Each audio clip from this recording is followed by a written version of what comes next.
আসসালামু আলাইকুম সবাইকে। আশা করি সবাই অনেক ভালো আছেন। আজকে আমরা আছি মুন্সিগঞ্জ লঞ্চ টার্মিনালে।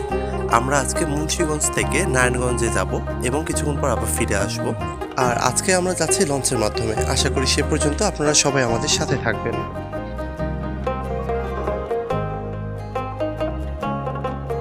নারায়ণগঞ্জ থেকে মুন্সিগঞ্জের অভ্যন্তরীণ নৌ রুটে এই ছোট ছোট লঞ্চগুলো সকাল থেকে সন্ধ্যা পর্যন্ত যাতায়াত করে, যা অনেকটা বিপজ্জনকও। বড় নদীতে থাকার সময় যদি এই লঞ্চগুলোর পাশ দিয়ে বড় কোনো নৌযান যায়, তাহলে এটি অত্যন্ত বিপজ্জনকভাবে দুলতে থাকে। ব্যক্তিগতভাবে আমার মুন্সিগঞ্জ খুবই ভালো লাগে। মুন্সিগঞ্জ শহর হলেও এখানে শহর এবং গ্রামের খুব সুন্দর একটি সম্পর্ক রয়েছে। আপনি চাইলে খুব অল্প সময়ের মধ্যেই গ্রামে পৌঁছে যেতে পারেন, আর শহর তো আছেই, মানে দুইটারই ফিল পাওয়া যায় খুব ভালোভাবে। পুরো মুন্সিগঞ্জ জেলাটি প্রাকৃতিক সৌন্দর্যে একদম ভরপুর। মুন্সিগঞ্জেও কিন্তু নৌকায় করে ঘোরার অনেক সুন্দর জায়গা রয়েছে। তবে আজকে আমরা যে রুটটিতে যাচ্ছি এটি অত্যন্ত ব্যস্ততম একটি রুট।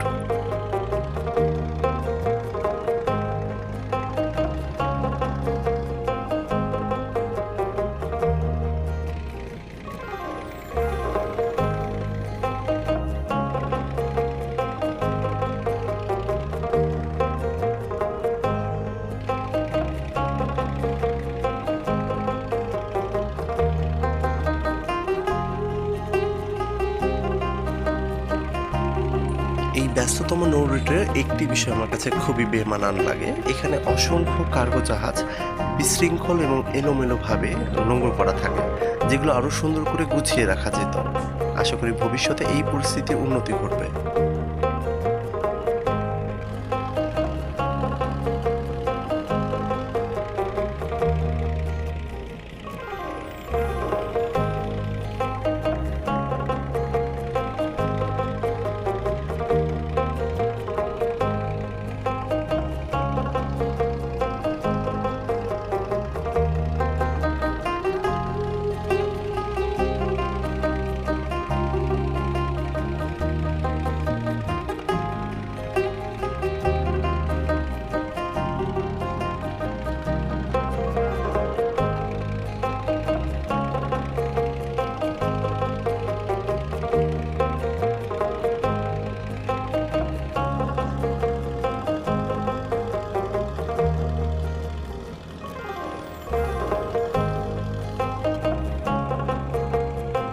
ধলেশ্বরী নদীকে পার করে আমরা এখন শীতলক্ষ্যা নদীতে রয়েছি।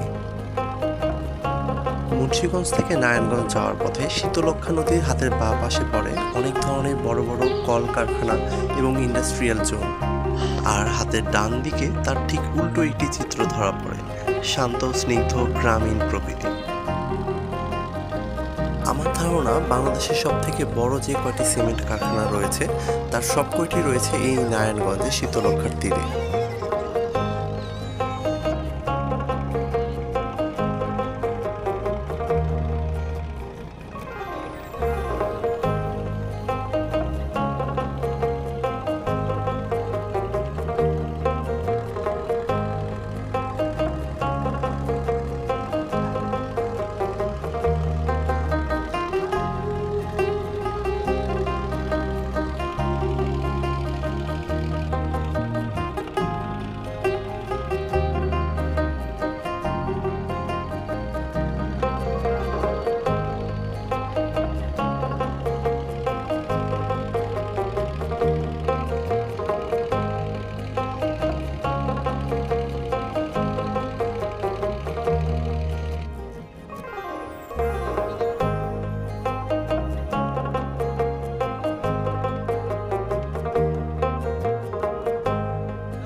মুন্সিগঞ্জ থেকে নারায়ণগঞ্জের যাত্রাপথে লঞ্চ শুধুমাত্র একটি ঘাটে দাঁড়ায়, আর ঘাটটির নাম হচ্ছে মদনগঞ্জ।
অবশেষে আমরা নারায়ণগঞ্জ এসে গেছি।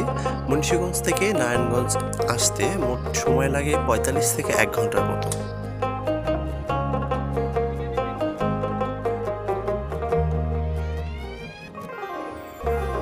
কাজ শেষে আবারও ফিরে যাচ্ছি আমার বর্তমান ঠিকানা মুন্সিগঞ্জে।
সবাইকে অসংখ্য ধন্যবাদ এতক্ষণ আমাদের সাথে থাকার জন্য।